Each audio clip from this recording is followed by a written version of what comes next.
ఎన్నికలు ఒకేసారి రాకపోతే వచ్చేటువంటి సమస్య ఇదే.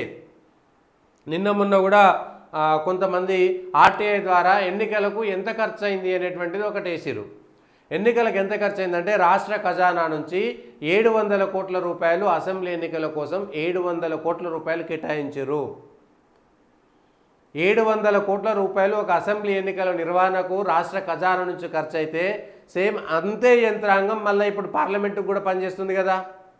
అదే యంత్రాంగము ఒక అసెంబ్లీ ఎన్నికలు నిర్వహించాలంటే ఏ యంత్రాంగం అయితే పనిచేస్తుందో, ఎంతమంది ఉద్యోగులు, ఎంతమంది మిషనరీ, లేకపోతే ట్రాన్స్పోర్టేషను, వాళ్ళకు వసతులు, వాళ్ళకు తిండి తిప్పలు, ఇవన్నీ కలిపితే సేమ్ మళ్ళా పార్లమెంట్ ఎన్నికలకు కూడా అంత అవుతుంది. అంటే పార్లమెంట్ ఎన్నికలకు కూడా ఒక 700 కోట్ల రూపాయలు ఖర్చు వస్తున్నట్టే కదా. అది రాష్ట్ర ప్రభుత్వ ఖజానా, కేంద్ర ప్రభుత్వ ఖజానా పక్కన పెడితే 700 కోట్లు, ఇప్పుడు ఒక 700 కోట్లు, ఒక 1400 కోట్ల రూపాయలు.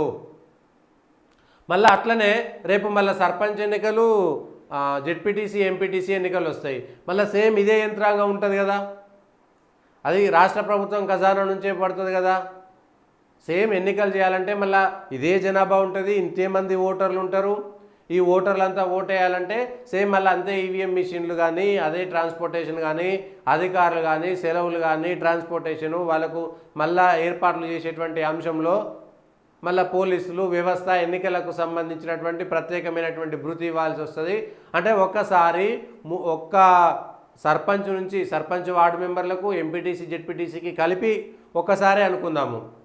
అది కాకుండా మళ్ళా ఎమ్మెల్యే ఎన్నికలు ఒకసారి వచ్చినాయి, ఎంపీ ఎన్నికలు ఒకసారి వచ్చినాయి.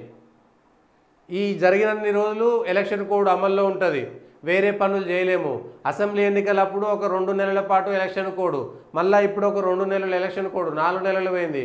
మళ్ళీ సర్పంచ్ ఎన్నికలప్పుడు మళ్ళీ ఒక 1 నెల రోజుల పాటు ఎలక్షన్ కోడ్. అంటే ఒక 5 నెలలు 6 నెలలు ఎన్నికల కోడ్లోనే రాష్ట్రం ఉండిపోతుంది. కీలకమైనటువంటి పనులు ఏమీ చేయలేనటువంటి స్థితిలో ఉంటుంది. దానికి తోడు 3 సార్లు 700 కోట్లు 700 కోట్లు అంటే 2100 కోట్లు కేవలం ఎన్నికల నిర్వహణకే ప్రభుత్వ ఖజానా నుంచి ఖర్చు అయితే, ఆ 2100 కోట్లు ఏదైనా ఒక పథకాన్ని కేటాయించింది ఎంత ఉంటుందో చెప్పండి. రైల్వేలకు సంబంధించినటువంటి లైన్లు వేయాలంటే 100 కోట్లు, 150 కోట్లు, 200 కోట్ల కోసమే రైల్వేలు వేయలేనటువంటి పరిస్థితి. 200-300 కోట్లు ఇస్తే ఎంత పెద్ద రోడ్లు వేసుకోవచ్చు.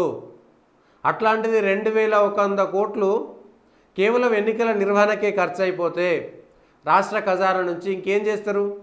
అందుకనే ఎంపీ, ఎమ్మెల్యే ఎన్నికలు, జమిలీ ఎన్నికలు అనేటువంటిది చాలా ముఖ్యమైనటువంటిది ఎన్నికలకు. ఇవాళ మళ్ళీ అసెంబ్లీ ఎన్నికల్లో పోటీ చేసినందుకు పార్లమెంట్లో ఎమ్మెల్సీ ఒక ఆయన రాజీనామా చేస్తే మళ్ళీ అదొక ఎన్నిక, మళ్ళీ దానికో తతంగం. ఉప ఎన్నికలు మధ్యలో ఉప ఎన్నికలు ఒకటి. సరే, ఉప ఎన్నికలు అప్పుడప్పుడు కొంత ప్రత్యేకమైనటువంటి పరిస్థితులు జరుగుతాయి కాబట్టి వేసుకోవచ్చు. అంటే ప్రభుత్వ ఖజానా నుంచి ఖర్చు అవుతున్నటువంటి డబ్బే దాదాపుగా 2000 కోట్లకు పైగా ప్రభుత్వ ఖజానా నుంచి, అది రాష్ట్రమో కేంద్రమో, 2000 కోట్ల రూపాయలంటే ఒక నేషనల్ హైవేకు 2000 కోట్ల రూపాయలు కూడా కాదు.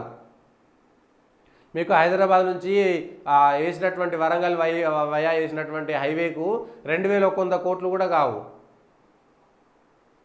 అంటే అంత పెద్ద హైవే వేయచ్చు, కొన్ని ఏళ్ల పాటు నడిపేటువంటిది. లేదంటే ఈ డబుల్ బెడ్రూమ్ ఇండ్లకు సంబంధించి రాష్ట్ర ప్రభుత్వం కేటాయించింది ఎంత, లేకపోతే ఒక పథకానికి సంబంధించి ఎంత అవుతుంది, రైతులకు ఈ పంట నష్టానికి సంబంధించి ఎన్ని కోట్ల రూపాయలు ఇస్తున్నారు, 2000 అంటే 700. ఒక్కసారి ఎన్నికలు జరిగితే, ఈ మూడిటికి ఒకేసారి ఎన్నికలు జరిగితే, ఎంపీ ఎన్నికలు, ఎమ్మెల్యే ఎన్నికలు, ఈ సర్పంచ్, ఇవన్నీ కలిపితే కనీసం పోనీ 2 సార్లు జరిగితే, ఎంపీ ఎమ్మెల్యే ఎన్నికలు ఒకసారి జరిగితే 700 కోట్లలో అయిపోతుంది, ఒకసారి సర్పంచ్ అట్లా 1400 కోట్లలో అయిపోతుంది. కనీసం ఒక 700 కోట్ల రూపాయలనే మిగులుతుంది కదా రాష్ట్ర ఖజానాకు. ఆ తక్కువ కాదు కదా 700 కోట్ల రూపాయలు మిగలడం అనేటువంటిది. ఆలోచించాలి ప్రజల నుంచి.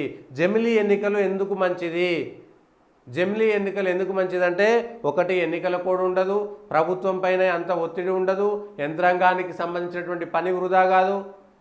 ఇప్పుడు ఎంతమంది ఎన్నికల శిక్షణలో ఉంటారో, పోలీసుల టైం వేస్టు, ఎన్నికల అధికారుల టైం వేస్టు, ప్రజల టైం వేస్టు, అనేకమైనటువంటి వృధా ఖర్చులు తప్ప ఏముండదు.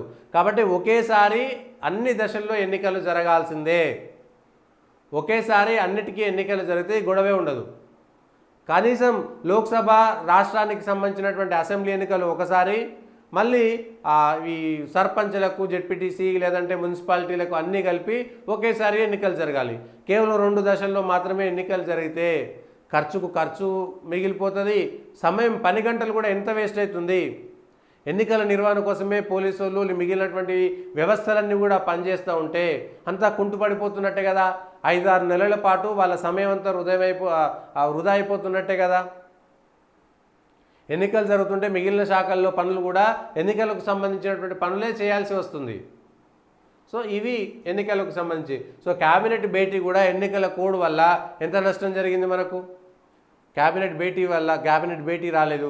దాంతో ఇప్పుడు రైతు రుణమాఫీ, నిధుల సమీకరణ, ఇవాళ ఒడ్లు కొనుగోళ్లకు సంబంధించినటువంటి అంశము, బోనస్ ఇవ్వాలన్నా వద్దా ఆ నిర్ణయం తీసుకోలేనటువంటి పరిస్థితిలోకి వెళ్ళిపోయింది. సో క్యాబినెట్ అంతా ఆగమాగం అయిపోయింది. మరి ఎన్నికల కోడ్ వల్ల సోమవారం అయినా చెప్తారా? ఒకవేళ అనుమతించినా కూడా పలానా నిర్ణయాలు ప్రకటించవద్దు, జూన్ 4 తర్వాతనే వాటికి సంబంధించినటువంటి నిర్ణయాలు ప్రకటించాలి అని అన్నారనుకోండి. తీసుకున్నటువంటి ఎట్లా ప్రజల్లోకి వెళ్తే మళ్ళా ఎక్కడో దగ్గర లీక్ అవుతాయి కంపల్సరీ. సో ఈ విషయాలు కూడా ప్రజల్లోకి వెళ్తే ఇవి ఎన్నికలకు సంబంధించినటువంటి వాటిపైన కంపల్సరీ